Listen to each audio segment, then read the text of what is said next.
Hello and welcome back to Mobile Device Automation with UiPath. In this demo, we'll see how to create applications in Mobile Device Manager. Basically, for every application we want to test on a particular mobile device, we need to have an emulator here. There are three kinds of applications, and in this demo, we will create all of them. The first category is made of apps we are installing upon creation. The second is made of apps already installed that we want to test. And the third is made of web browsers. Alright, let's get to it. We're once again in Mobile Device Manager. Here, we'll use the Add Application button. We'll provide a name to identify the app. Next, let's select the type. We can select between native and web application. And we also need to choose the operating system that the application we are creating is compatible with. It can be Android, iOS, or both. If the application type is native and the OS is Android, we need to specify the APK file URL. And if it's an iOS native app, it's the IPA file URL. In our case, we'll use the remote APK URL. There are a couple of fields that we haven't touched yet,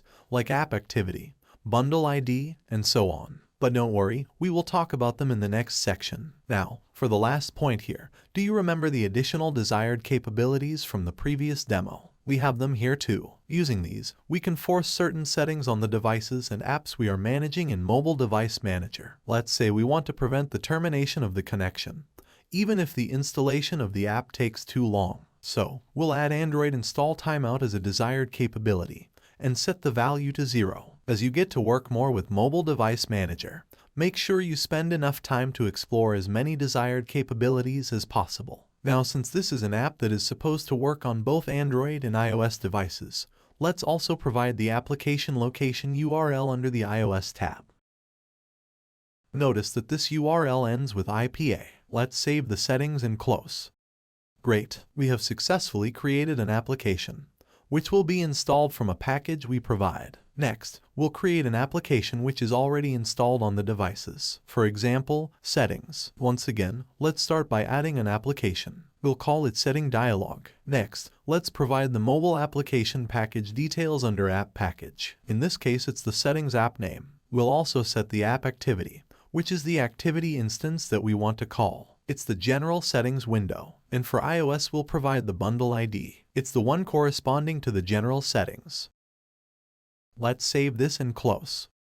Awesome, we have successfully created 2 of the 3 types of applications. So, let's take care of the third and last type, a web application. We'll follow the same steps as before, add a new application. Let's call it Web Application and choose the application type as web. Since this is a web application, we'll select the native browser of the operating system, which is Chrome for Android. Under the Start page, we'll provide the URL of the web app. In this case, it's the URL of the UI Bank app. We'll fill in the corresponding fields under the iOS tab as well, the native browser, and the URL.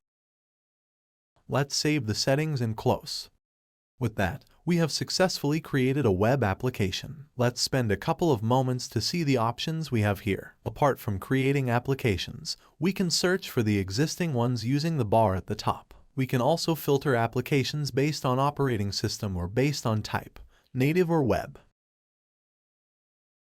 We've reached the end of our demo. To recap what we have learned, we've seen how to create an application installed from a package we provide, how to create an application corresponding to an installed app, and how to create a web application. That's all for creating and configuring applications in Mobile Device Manager. In the next video, we'll see how to create Android automation using recorded steps. See you soon.